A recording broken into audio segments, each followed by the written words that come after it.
యెషయా గ్రంథము 45వ అధ్యాయం 7వ వచనం. నేను వెలుగును సృజించువాడును, అంధకారమును కలుగజేయువాడును, సమాధానకర్తను, కీడును కలుగజేయువాడును నేనే, యెహోవాను నేనే, వీటన్నిటినీ కలుగజేయువాడును.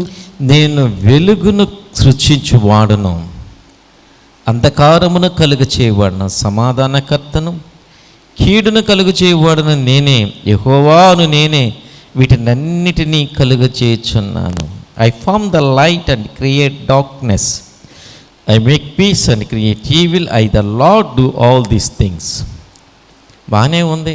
వెలుగును సృజించేవాడును, అంధకారం కలుగజేయవాడును, సమాధానకర్తను, కీడును కూడా దేవుడు కలుగు చేస్తాడంట. దేవుడు కీడును కలుగు చేస్తాడా? ఎంతమంది నమ్ముతారు ఈ మాట? దేవుడు కీడును కలుగు చేస్తాడా? మంచి దేవుడు కీడును కలుగు చేయడం ఏంటి? మరి వాక్యం అలాగే చెప్తుంది, కీడును కలుగు చేయవాడును. నాకైతే ఇది స్వీకరించలేకపోయాం. ఇంత మంచి దేవుడు కీడు కలుగు చేయడం ఏంటి? గాడ్ అంటేనే గుడ్. దేవుడి దగ్గర నుంచి అన్నీ మంచిగా రావాలి. కీడు కలుగు చేయడం ఏంటి? దేవుడు కీడు ఎందుకు కలుగు చేస్తాడు? దేవుడి దగ్గర నుంచి కీడు వస్తుందా? కానీ వాక్యంలో ఏమో కీడు కలుగు చేయవాడను నేనే అంటున్నాడు. కీడు కలుగు చేస్తే దేవుడు మంచోడా చెడ్డోడా? అదంటే కీడు కలుగు చేస్తే మంచోడు ఎట్టవుతాడు దేవుడు? అవునా కదా? సరే, నాకు వచ్చిన ప్రశ్నే, నాకు వచ్చిన దానికి నేను ఏ విధంగా మెడిటేట్ చేశానో పరిశుద్ధాత్మ దేవుడి దగ్గర తెలుసుకుందాం. చిన్న ప్రార్థన చేసుకుందాం. దయగలిగిన తండ్రి ప్రభు, ఇదిగోండి ఆయన, నీ బిడ్డలతో కలిసి నీ సన్నిధికి వచ్చిన ప్రభా, నీ మాటలు వినాలని ఆశతో వచ్చిన్నా, నీ స్వరం మాకు వినిపింపచేయండి ఆయన. ఆటంకపరుస్తున్న అంధకార చీకటి శక్తులను యేసు నామములో బంధించి వేయుచున్నాం ప్రభా. నీ స్వరం మేము వినాలి, నీ మాటలు మేము వినాలి నాయనా. నువ్వు మాతో ఉన్నందుకు నీకు వందనాలు. నువ్వు మాతో ఉన్నందుకు నేనైతే బలహీన నీ చేతులకు అప్పచెప్పుకో. నీ ఆత్మతను నింపి నన్ను బలపరచండి నాయన ప్రభా. నీ బోరగా నన్ను వాడుకో ప్రభా. నీ రక్తంతో పవిత్రపరచు. అనేక మంది లైవ్ ద్వారా ప్రభా, అనేకమైనకే ప్రభా క్షేమం కలిగినట్లు, అనేకమైన ఆత్మలు రక్షింపబడినట్లు సహాయం చేయండి. లైవ్ ఏ ఆటంకం లేకుండా టెలికాస్ట్ అవ్వాలి నాయన. చూచే వాళ్ళు కూడా చక్కగా టెలికాస్ట్ అవ్వాలి. సహాయం చేయమని యేసునామమున ప్రార్థన చేస్తున్నాను తండ్రి, ఆమేన్. ప్రశ్న, దేవుడు కీడును కలుగజేస్తాడా? దేవుడు కీడును కలుగ చేయకపోతే మరి కరోనా ఎందుకు వచ్చింది? దేవుడు రప్పించాడా? ఇది కూడా నేను చెప్పే, దేవుడు రప్పించలేదు. ఇది కూడా చెప్పా, దేవుడు రప్పించలే, బట్ అనుమతించాడు. అది కూడా మనం అవన్నీ కూడా ధ్యానం చేద్దాం. దేవుడి కీడును కలుగ చేస్తాడా? నాకైతే దీన్ని స్వీకరించాలంటే నాకు చాలా కష్టంగా ఉంది. ఎందుకంటే దేవుడు సృష్టిని సృష్టించినప్పుడు ఆదికాండం 1వ అధ్యాయం 31వ వచనములో దేవుడు ఏమన్నాడంటే, దేవుడు తాను చేసినది యావత్తు కూడా, ఆదికాండం 1వ అధ్యాయం 31వ వచనములో దేవుడు తాను చేసినది యావత్తును చూసినప్పుడు అది చాలా మంచిదిగా ఉండెను. అంటే దేవుడు తాను సృష్టించింది మొత్తం చూసినప్పుడు అది ఎలా ఉందంటే మంచిదిగా ఉంది. దాంట్లో కీడు ఉందా? లేదు కదా. మరి కీడును కలుగు చేయవాడు నేనే అంటే కీడు ఎక్కడి నుంచి వచ్చింది? ఇంత మంచి దేవుడు కీడుని కలుగజేయడం ఏంటి? దేవుడి దగ్గర కీడుందా? గమనించండి. మనం కొంచెం దీని కొరకు మనం డీప్గా వెళ్ళాలి. మనసు పెట్టి వింటే మీకు పరిశుద్ధాత్మ దేవుడు అనేకమైన వాస్తవాలు, సత్యాలు, దేవుని చిత్తమైతే మర్మాలు మనకు తెలియజేస్తాడు. వాక్యం ఏముంది ఇక్కడ? వెలుగును కలుగ చేయవాడు నేనే, చీకటిని కలుగ చేయవాడు నేనే. అర్థం చేసుకోండి. ఇప్పుడు మీరు నైట్ అయింది, నిద్రపోవాలి. నిద్రపోవాలంటే చీకటి కావాలి. చీకటి కావాలంటే ఏం చేస్తారు? చీకటి కావాలంటే ఏం చేస్తారు? లైట్ ఆఫ్ చేస్తారు. అంతేగాని చీకటిని సృష్టిస్తారా? జాగ్రత్త. ప్రతిదానిగా మనకు సంభవించేటన్నీ కూడా ఇందులో ఉన్నాయి. దేవుడు అనంత జ్ఞాని. మనకు దేవుడు యేసయ్య అయితే ప్రాచీనమైన, ఎవరైతే అబ్రహాము, ఇస్సాకు, యాకోబులు, నోవహులు ఏ జ్ఞానాన్నైతే వాళ్ళు తెలుసుకున్నారో, ఏ జ్ఞానంతో వాళ్ళు తమ జీవితాలు జీవించారో ఆ జ్ఞానాన్ని అంతా పిండి పిసికి మనకు జ్యూస్ చేసి ఇచ్చాడు యేసయ్య. అతి ప్రాచీనమైన జ్ఞానం. ఇప్పుడు మనకు చీకటి కావాలంటే చీకటిని సృష్టించాం. ఏం చేస్తాం? లైట్ని ఆఫ్ చేస్తాం. అంటే వెలుగు లేకపోవడమే చీకటి. అంటే the absence of the light is darkness. అర్థమవుతుందా? వెలుగు లేకపోవడమే చీకటి. అంటే దేవుడు ఏదైతే మంచిది చేశాడో ఆ మంచిది లేకపోవడమే కీడు. అర్థమైపోయిందా? ఏదైతే దేవుడు మంచిదిగా చేస్తున్నాడో ఆ మంచిది లేకపోవడమే కీడు.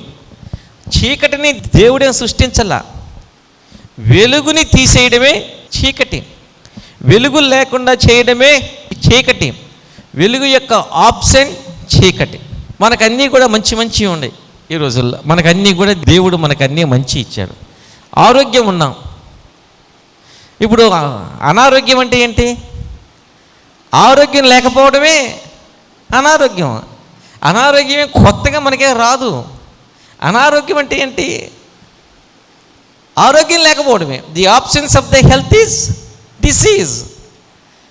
ఆరోగ్యం లేకపోవడమే అనారోగ్యం. దేవుడు సృష్టించిన ఆరోగ్యం అనే మంచిది లేకపోవడమే అనారోగ్యం. మనందరికీ డబ్బులు కావాలి, సమృద్ధి కావాలి. పేదరికం అంటే ఏంటి? అది ఎక్కడి నుంచి వస్తుందా? పేదరికం అంటే ఏంటి? డబ్బులు లేకపోవడమే పేదరికం, సమృద్ధి లేకపోవడమే పేదరికం. అంటే the absence of the money is poverty. అంతేగాని పేదరికం ఏదో సపరేట్ ఎక్కడో సృష్టించబడలా, అనారోగ్యం ఏదో ఎక్కడో సపరేట్గా సృష్టించబడలా. ఇవన్నీ కూడా దేవుడు సృష్టించిన మంచి అనేది లేకపోవడమే కీడంటే. కీడునేమి దేవుడు సృష్టించాల. దేవుడు సృష్టించిన మంచి అనేది లేకపోవడమే కీడు. దేవుడికి ఇంకొక పేరు ఉంది. ఏంటది? సమాధానకర్త. సమాధానకర్త అని పేరు షాలోమ్. షాలోమ్ అని కూడా అంటారు. షాలోమ్ అంటే సమాధానము, సమాధానకర్త. ఈ సమాధానకర్త అయిన దేవుడు లేకపోవడమే అసమాధానం. దేవుడు అసమాధానాన్ని కొత్తగా సృష్టించడు. ఈ సమాధానకర్త అయిన దేవుడు లేకపోవడమే అసమాధానం. కాబట్టి దేవుడు కీడుని సృష్టించడు. కీడు అంటే ఏంటంటే the absence of God is evil. దేవుడు లేకపోవడమే కీడు. దేవునికి స్తోత్రం. అర్థమవుతుందా? దేవుడు లేకపోవడమే కీడు. దేవుడు సృష్టించిన మంచిది లేకపోవడమే కీడు. దేవుడు సృష్టించిన మంచి అనే ఆరోగ్యము లేకపోవడమే రోగము. దేవుడు సృష్టించిన సమృద్ధి అనేది లేకపోవడమే పేదరికము. దేవుడు సృష్టించిన బలము అనేది లేకపోవడమే బలహీనత. దేవుడు సృష్టించిన సమాధానం అనేది లేకపోవడమే అసమాధానం. అంతేగాని దేవుడు ఏదో కీడుని క్రియేట్ చేయడు. అందుకని ప్రభు అంటాడు, నాకు వేరుగా ఉండి మీరేమీ కూడా. అంటే అర్థమేంటి? దేవునికి యేసయ్యకి వేరుగా ఉండడం అంటే దేవుడు లేకపోవడమే. దేవుడు సృష్టించిన మంచి అనేది లేకపోవడమే యేసయ్యకి వేరుగా ఉండడం. ఎప్పుడైతే దేవుడు లేడో అప్పుడు అక్కడ ఏముంటుంది? కీడు ఉంటుంది. యోబును శోధించాలంటే ఎలా జరిగింది? దేవుడు ఏమన్నా యోబు మీదకి అపాయం రప్పించాడా? దేవుడు ఏమన్నా యోబుకి ఏమన్నా రోగం రప్పించాడా? ఎవరు రప్పించారా? ఇన్ని సాధారణంగా రప్పించాడు. ఎలా రప్పించాడు? దేవుడు పక్కకి వెళ్ళిపోయాడు. యోబు అంటాడు, సాతానుడు అంటాడు, నువ్వు యోబు చుట్టూ కంచేస్తున్నావు కదయ్యా. అంటే దేవుడు ఉన్నాడు యోబుతో. యోబు యెహోవా రెక్కల కింద ఉన్నాడు. యెహోవా రెక్కల కింద ఉన్నామంటే అంతే, దేవుడితో ఉన్నాడు. యోబు దేవుడితో ఉన్నాడు కాబట్టి సాతానుగాడు ఏమీ చేయలేకపోయాడు. అంటే దేవుడు యోబుతో ఉన్నాడు. ఎప్పుడైతే దేవుడు యోబుని విడిచి వెళ్ళాడో అప్పుడే కీడు వచ్చింది. కీడుని దేవుడు సృష్టించడం. దేవుడు వెళ్ళిపోవడమే కీడు. వెలుగు లేకపోవడమే చీకటి. మన జీవితాల్లో కీడు, మన యొక్క కుటుంబాల్లో ఇబ్బంది ఉందంటే దానికి కారణం ఏంటంటే దేవుడు లేకపోవడమే వీటికి కారణం. ఈ కీడు ఎక్కడి నుంచి వస్తుందంట? ప్రభు అంటాడు కదా, యోహాను 17వ అధ్యాయం 15వ వచనంలో, నీవు లోకములో నుండి వారిని తీసుకుని పొమ్మని ప్రార్థించట లేదు కానీ దుష్టుని నుండి లేక కీడు నుండి వారిని కాపాడమని ప్రార్థించుచున్నాను. అంటే కీడు ఎక్కడి నుంచి వస్తుంది? యోహాను 17:15 ఆ తర్వాత తెలుసు. కీడు ఎక్కడి నుంచి వస్తుంది? దుష్టుని నుంచి వస్తుంది. కీడుకి సోర్స్ ఏంటంటే the source for evil is Satan, devil. కీడు ఎక్కడి నుంచి వస్తుంది అంటే సాతాను దగ్గర నుంచి వస్తుంది, దేవుడి దగ్గర నుంచి రాదు. సరే, ఏంటి ఈ లోకంలో జరుగుతున్న, ఈ ప్రపంచంలో జరుగుతున్న ఈ కీడులకన్నిటికీ కారణం ఏంటి? వీటన్నిటి ఇబ్బందులకన్నిటికీ కారణం ఏంటి? దేవుడు ఉంటే ఎలాగుంటుంది తెలుసా? దేవుడి సన్నిధి ఎలాగుంటుంది? సరే, దాని గురించి వీటన్నిటికీ కారణం ఎందుకని అంటే ఇక్కడ ఒక మార్పు ఒకటి సంభవించింది.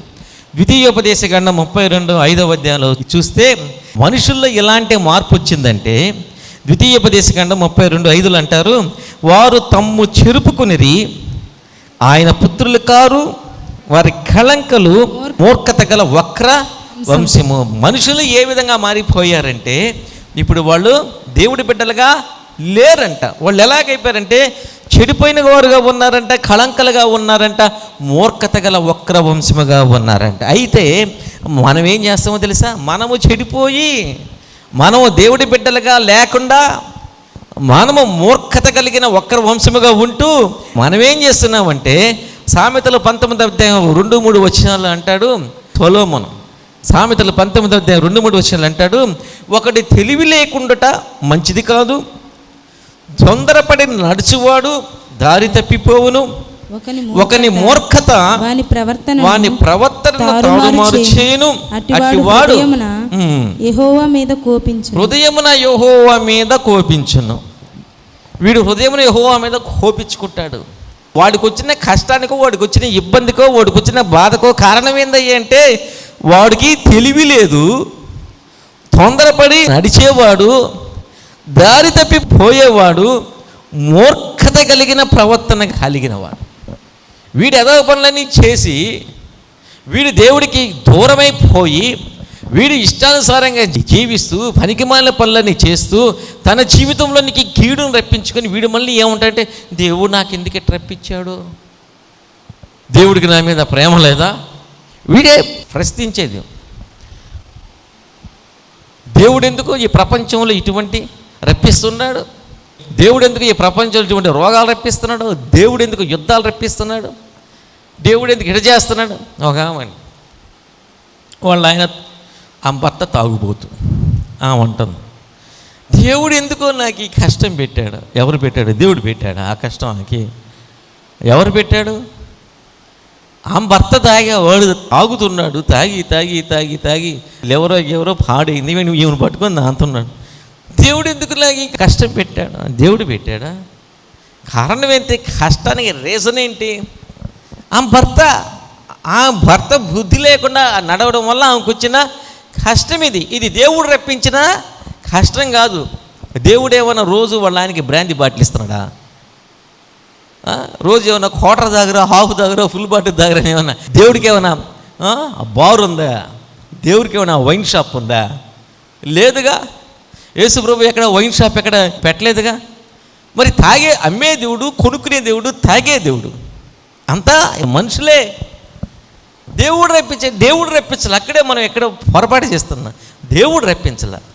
మన బుద్ధిహీనత మనం ఒప్పుకోవాలి. దేవుడి దగ్గర మన బుద్ధిహీనత మనం ఒప్పుకొని మనం దేవుడిని సహాయం చేయమని చెప్పి ప్రార్థన చేయాలి. ఎందుకు వచ్చినాయి ఈ యుద్ధాలు? ఎందుకు వస్తున్నాయి ఈ మత ఘర్షణలు? ఎందుకు వస్తున్నాయి? దేవుడు ఎందుకు ఈయన రప్పిస్తున్నాడు? దేవుడు ఈయన్ని రప్పించడు. ఆయన దేవుడు ఇవన్నీ రప్పించడు. దేవుడి దగ్గర ఎలాగుంటారో తెలుసా?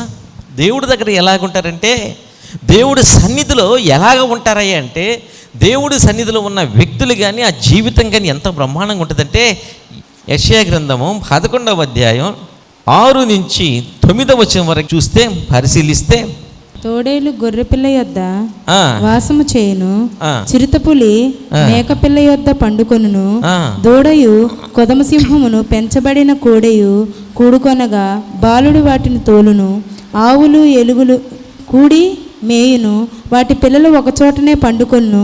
ఎద్దు మేయునట్లు సింహము గడ్డి మేయును, పాలు కుడుచున్నట్టు పిల్ల నాగుపాము పుట్ట యొద్ద ఆట్లాడును. మిడినాగు పుట్ట మీద పాలు విడిచిన పిల్ల తన చేయి చాపును. నా పరిశుద్ధ పర్వతం అంతటను ఏ మృగమును హాని చేయదు, నాశనము చేయదు. సముద్రము జలములతో నిండి ఉన్నట్లు లోకము యెహోవాను గూర్చిన జ్ఞానంతో నిండి ఉండును. చాలా ఎలా ఉంటుంది అంటే, దేవుని సన్నిధి దగ్గర తోడేలు గొర్రెపిల్ల రెండు కూడా కలిసి ఉంటాయంట. చిరుతపులి మేకపిల్ల రెండు కూడా కలిసి ఉంటాయంట. దూడయు గోధుమ సింహము రెండు కూడా ఉంటాయంట అక్కడ. తర్వాత బాలుడు వీటినన్నిటినీ తోలుతాడంట. ఆవులు ఎలుగులు కలిసి ఉంటాయంట. వాటి పిల్లలు కూడా ఒకే చోటునే ఉంటాయంట. సింహం కూడా హాని చేయకుండా గడ్డి మేస్తుందంట. పాలు కుడిచి పిల్ల నాగుపాము పుట్ట యొద్ద ఆట్లాడను. మిడినాగు పుట్ట మీద పాలు విడిచిన పిల్ల తన చెయ్యి చాచును. నా పరిశుద్ధ పర్వతమందంతటా ఏ మృగము హాని చేయదు, నాశనము చేయదు. ఎందుకో తెలుసా? సముద్రము జలముతో నిండి ఉన్నట్లు లోకము యెహోవాను గూర్చిన జ్ఞానముతో నిండి ఉన్నది. ఎందుకని అదంతా జరగద్దంటే, లోకము యెహోవాను గూర్చిన జ్ఞానముతో నిండి ఉన్నప్పుడు గొర్రెపిల్ల తోడేలు కూడా కలిసి ఉంటాయి. తోడేలు గొర్రెపిల్లకి హాని చేయాలని ఆశించదు. దానికి కారణం ఏంటి తెలుసా? దేవుని గూర్చిన జ్ఞానం, యెహోవాను గూర్చిన జ్ఞానం ఉన్నప్పుడు అక్కడ హాని చేయాలన్న తలంపులు ఉండవు. యెహోవాను గూర్చిన జ్ఞానం అక్కడ ఉన్నప్పుడు సింహము దూడ రెండు కూడా కలిసి ఉంటాయి. యెహోవాను గూర్చిన జ్ఞానం ఉన్నప్పుడు మిడినాగు పాప, చిన్న పాప, వీళ్ళిద్దరూ కూడా కలిసి ఉంటారు, ఆటలాడుకుంటారు. యెహోవాను గూర్చిన జ్ఞానం ఉన్నప్పుడు అక్కడ ఏ విధమైన హాని కలుగ చేయాలన్న ఆలోచనలు కానీ, అసమాధానము కానీ, కొట్లాటలు కానీ, యుద్ధాలు కానీ, మత ఘర్షణలు కానీ, దోపిడీలు కానీ ఇవేవి కూడా ఉండవు. ఎందుకో తెలుసా? ఎప్పుడది సాధ్యమవుతుందంటే యెహోవాను గూర్చిన జ్ఞానము ఉన్నప్పుడు. యెహోవాను గూర్చిన జ్ఞానము లేనప్పుడు ఇవన్నీ ఉంటాయి. ఎందుకయ్యా ఈరోజు యుద్ధాలు ఎందుకున్నాయి? కారణం ఏంటో తెలుసా? షాలోం, సమాధాన అధిపతి అయిన దేవుని గురించిన జ్ఞానము లేదు కాబట్టి యుద్ధాలు ఉన్నాయి. మత ఘర్షణ ఎందుకున్నాయి? షాలోం, సమాధానపరచు దేవుని యొక్క జ్ఞానము లేకపోవడాన్ని బట్టే మత ఘర్షణలు ఉన్నాయి. కీడు ఎందుకు వస్తుంది? దేవుని గురించిన జ్ఞానము లేకపోబట్టే. దేవుని గురించిన జ్ఞానము లేకుండా హాని కలిగించే జ్ఞానము, అపవిత్రమైన జ్ఞానము, మోసపూరితమైన జ్ఞానము, మనుషులను త్రప్పుదవ పట్టించే జ్ఞానము, పాపపు వలలో విచ్చలవిడిగా జీవింపజేసే జ్ఞానముతో ప్రపంచము నిండి ఉంది. కాబట్టి ప్రపంచంలోనికి కీడు వచ్చింది. ఎప్పుడైతే దేవుని జ్ఞానం తగ్గిపోయిందో, పాపపు జ్ఞానం పెరిగిందో, దేవుని జ్ఞానం తగ్గిపోయిందో, విచ్చలవిడి తనపు జ్ఞానం పెరిగిపోయిందో, దేవుని జ్ఞానం తగ్గిపోయిందో, మోసపరిచే జ్ఞానం పెరిగిందో, దేవుని జ్ఞానం తగ్గిపోయి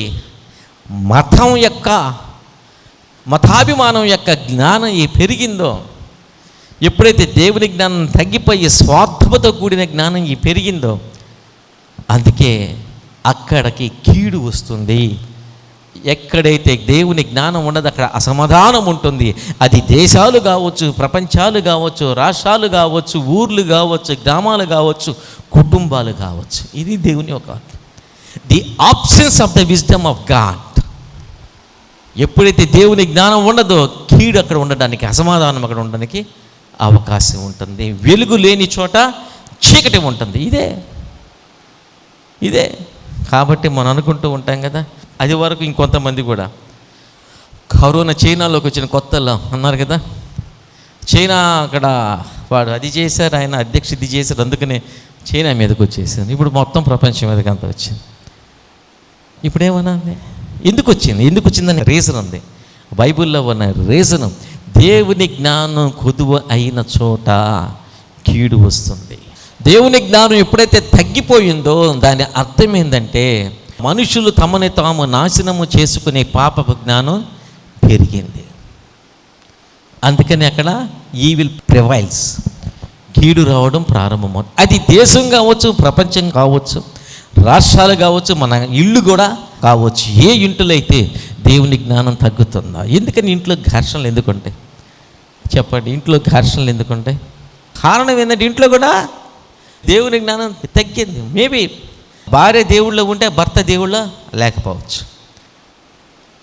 భర్త దేవుళ్ళో లేకపోయినా భార్య కూడా దేవుడు లేకపోవచ్చు. సరే, అందరు కలిసి క్రైస్తవులైనా, అందరూ క్రైస్తవులు, కుటుంబం అంతా క్రైస్తవులైనా దేవుళ్ళో లేకపోవచ్చు. దేవుళ్ళో ఉంటే సమాధానం ఉంటుంది అక్కడ, ప్రేమ ఉంటుంది అక్కడ, శ్రమ ఉంటుంది అక్కడ, ఓర్పు ఉంటుంది అక్కడ. గమనించండి, దేవుడు లేకపోవడమే అసమాధానానికి కారణం. మనకి ఈరోజు ఏదైనా ఒక కష్టం, ఒక ఇబ్బంది వచ్చినప్పుడు వెంటనే మనం నిజంగా మనం జ్ఞానవంతులం అయితే, దేవుడిచ్చిన జ్ఞానం మనలో ఉంటే ఎందుకు వచ్చింది అనే దానికి ముందు ఏది ఆబ్సెంట్ అయ్యింది, ఏదో ఉంటే ఇది రాదు, ఏదో ఆబ్సెంట్ అయింది కాబట్టి, దేవుడు చేసిన మంచిది ఏదో ఆబ్సెంట్ అయింది కాబట్టి ఇది వచ్చింది. ఏం ఆబ్సెంట్ అయ్యింది? ఈ వెలుగు లేదు, ఏ వెలుగు ఆగిపోయింది అక్కడ. అర్థమవుతుందా? మనం ఆలోచించాలి, ఆ రకంగా మనం ఆలోచించాలి. యెషయా గ్రంథము 40:31 యెహోవా కొరకు ఎదురు చూచువారు నూతన బలము పొందుదురు. వారు పక్షిరాజు వలె రెక్కలు చాపి పైకి ఎగురుదురు. అలయక పరిగెత్తుదురు. సొమ్మసిల్లక నడిచిపోవుదురు. అమ్మా, కొంతమంది ఉన్నారంట, వీళ్ళు ఎలాంటి వాళ్ళే అంటే, మనం ఎలాగుండాలంటే పక్షిరాజు వల్ల రెక్కలు చాపి బలంగా పైకి ఎగరగలిగిన వాళ్ళలాగా ఉండాలంట.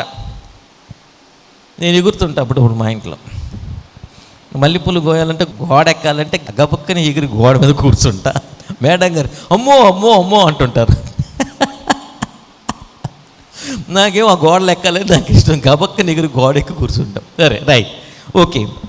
యెహోవా కొరకు ఎదురు చూచేవారు. కొంతమంది నూతన బలం పొందేసంట, వీళ్ళు పక్షిరాజులాగా ఉంటారంట. ఎలాగంటే అలయక పరిగెత్తుతారంట, సొమ్మసిల్లక నడిచిపోతుంటారు. అలా ఉండాలి మనం, అలాగ ఉండాలన్నది దేవుని ఉద్దేశం అయ్యింది. ఓకే, ఓ బలహీనత వచ్చింది. ఎందుకు వచ్చింది బలహీనత? సరే, వృద్ధాప్యంలో వచ్చేది అది వేరు, వృద్ధాప్యంతో వయసుతో పాటు వచ్చేది అది వేరు. ఎంట్రుకలు తెల్లబడతాయి, దాన్ని ఆపలేం, ఏదో రంగు వేసుకుంటారు, అది వేరు. వృద్ధాప్యంతో ఏదైనా కొంచెం ఒకవేళ వస్తే అది వేరు. వృద్ధాప్యంలో అయినా కానీ సరే, దేవుళ్ళు ఉండేవాళ్ళు బలంగానే ఉండాలి, వాళ్ళకి వయసు కూడా తెలియదు అనమాట. రైట్, ఇప్పుడు ఒక బలహీనత వచ్చింది అనుకోండి, అంటే ఏదో ఆబ్సెంట్ అయింది, ఏదో ఆబ్సెంట్ అంటే ఏదో పక్కకి వెళ్ళింది. దేవుడు చేసిన మంచి ఏదో పక్కకి వెళ్ళింది. అంటే ఈ వాక్యం ప్రకారం ఏది పక్కకి వెళ్ళింది? ఎవరు ఇక్కడ బలంగా ఉండేది, అలయక పరిగెత్తేది? They that wait upon the Lord. యెహోవా కొరకు ఎదురు చూచువారు ఎంత బలంగా ఉంటారు. ఇక్కడ బలహీనత వచ్చింది అంటే ఏది ఆబ్సెంట్ అయింది? యెహోవా కొరకు ఎదురు చూడడం తగ్గింది. ఏదో కొత్తగా రాదండి, ఇది జ్ఞానం. ఏదో కొత్తగా రాదు, ఉన్న మంచి ఏదో పక్కకెళ్ళింది, దేవుడు అనుగ్రహించిన మంచి ఏదో పక్కకెళ్ళింది. కాబట్టి ఈ బలహీనత వచ్చింది, ఈ అలసట వచ్చింది. ఏంటి పక్కకి? ఎందుకు? ప్రతి బలహీనతకి ఈరోజు నేను మీకు చెప్తున్నా ఈ రహస్యాన్ని గుర్తుపెట్టుకుని. ప్రతి బలహీనతకు, ప్రతి అలసటకు కారణం ఏంటంటే యెహోవా కొరకు ఎదురు చూచడం అనేది మిస్ అయింది నీ జీవితంలో. అది మిస్ అయింది. అది మిస్ అయింది కాబట్టే బలహీనత వచ్చింది. అది మిస్ అయింది కాబట్టి అలసట వచ్చింది. కొత్తగా బలహీనత, అలసట నీలోనికి రాలా.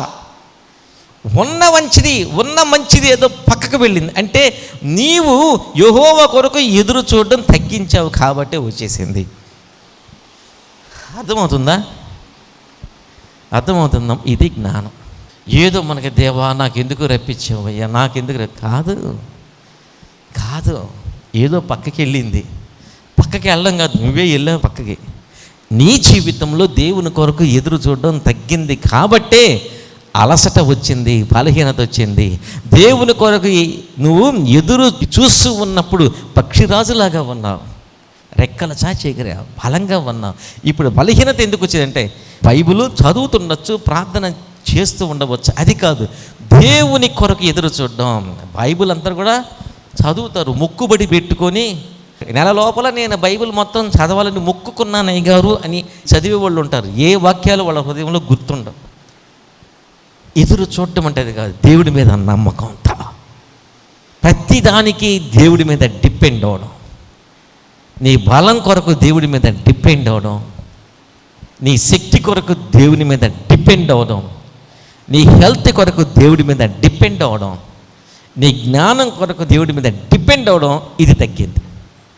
కాబట్టి బలహీనత. The absence of waiting upon God is reason for your sickness, for your weakness. అర్థమవుతుందా? వెంటనే మనం అర్థం చేసుకోవచ్చు, ఇది ఎవరు ఏది ఏ మంచి వెళ్ళిపోయింది నాలోంచి, ఎందుకు ఇలాగైపోయాడు? ఇది సృష్టింపబడలేదు. దేవుడు సృష్టించినప్పుడు అంతా మంచిదిగా ఉంది. దేవుడు సృష్టించినప్పుడు రోగాన్ని సృష్టించాడా?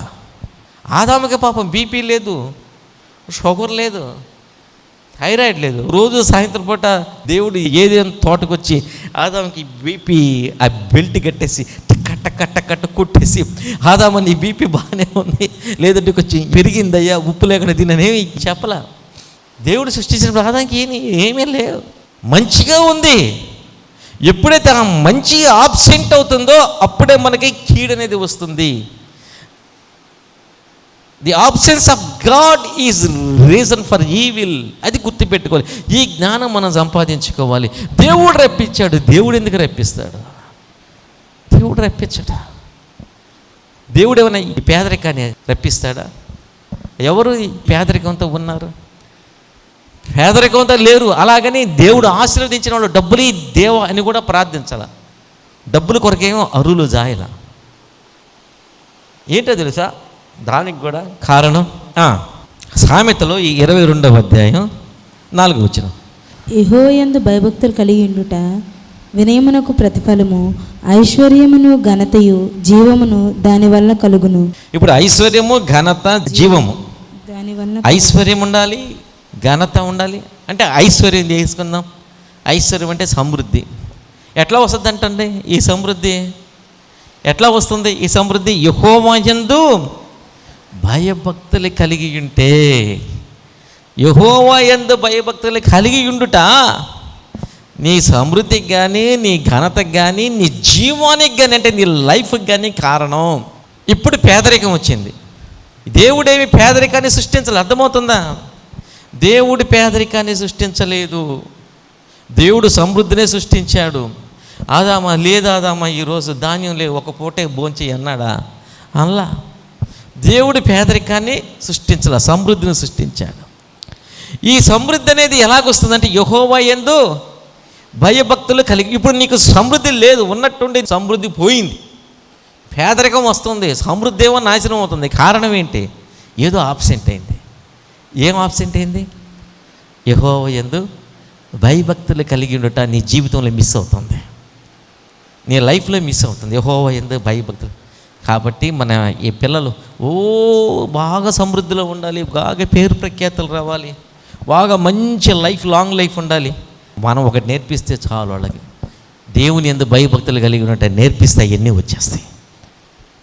ఎక్కడైతే దేవుని యందు భయభక్తులు ఉండదో ఆ కుటుంబం కానీ, ఆ వ్యక్తి కానీ, ఆ దేశం కానీ, అక్కడ ఏముంటుందంటే ఐశ్వర్యం ఉండదు, ఘనత ఉండదు, జీవం ఉండదు. మనం మిస్ అవుతున్నాం. మనం ఏదో మిస్ అవుతున్నాం.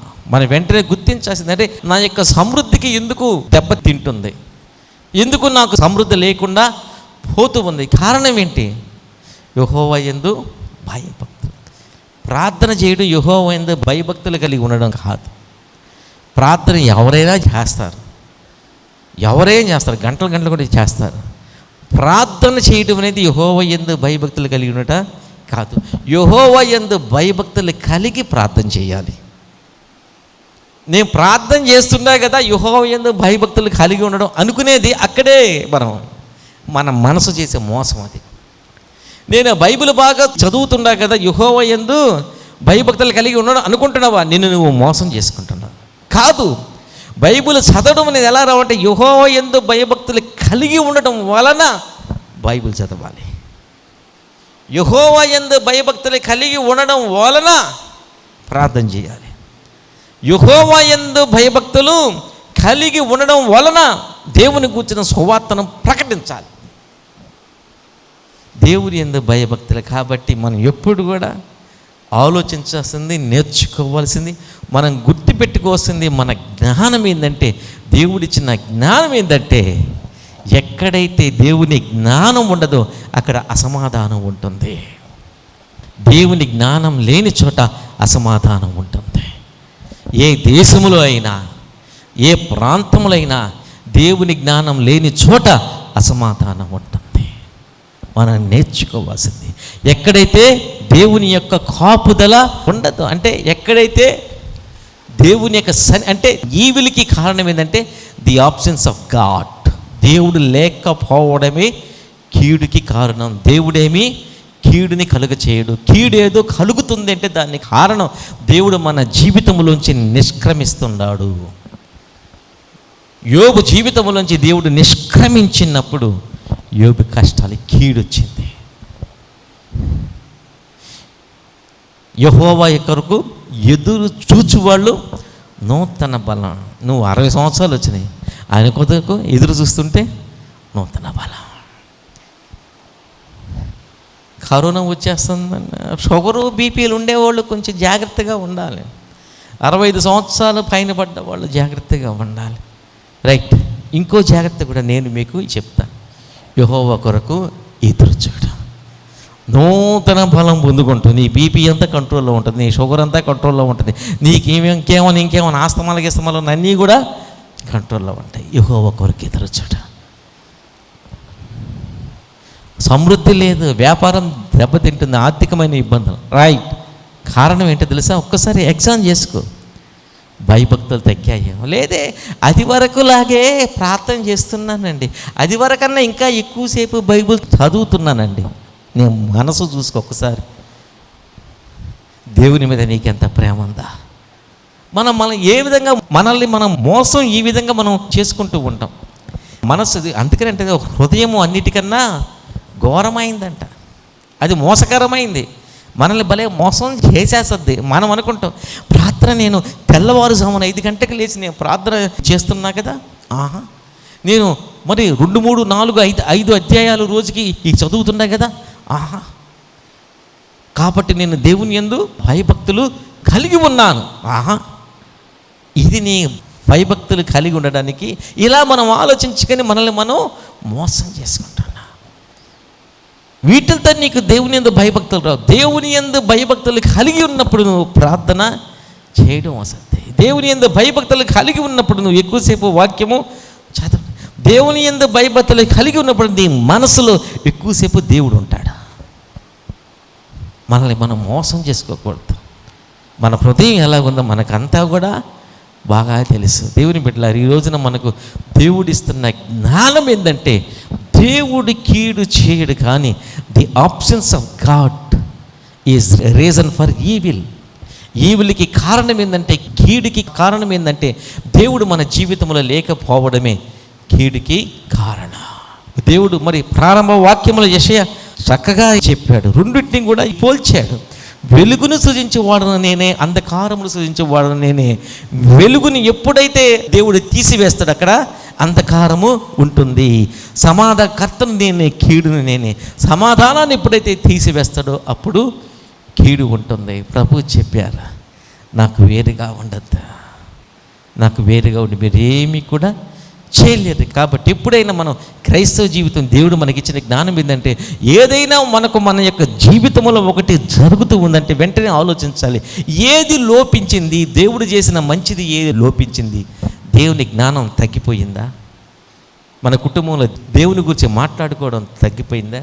దేవుని జ్ఞానం ఒకరికొకరికి ఇచ్చుకోవడం తగ్గిందా? మంచిదైన ప్రేమ తగ్గిందా? మంచిదైన ఓర్పు తగ్గిందా? ఏది తగ్గింది? ఏది ఆబ్సెంట్ అయింది? అదే గందరగోళానికి కారణం. దేవుని కొరకు ఎదురు చూడడం తగ్గిందా? యెహోవా కొరకు ఎదురు చూడడం తగ్గిందా? అదే బలహీనతకు కారణం, రోగాలకు కారణం. ఇంకా యెహోవా యందు భయభక్తులు తగ్గాయా? అదే పేదరికానికి, మన సమృద్ధి, మన ఐశ్వర్యం నాశనం కావడానికి కారణం. ప్రార్థన చేసుకుందాం. దయగల తండ్రి యేసయ్య, నీ మాటలు మాకు వినిపింపజేసినందుకు నీకు వందనాలు నాయనా. ఈ మాటలన్నీ కూడా నాయన మా హృదయంలో మేము ప్రభు స్థిరపరచుకొని ప్రభువా, నిజమే నాయనా, నీవు లేకపోతే ప్రభువా మాకు నాయనా జ్ఞానము ఉండదు నాయనా.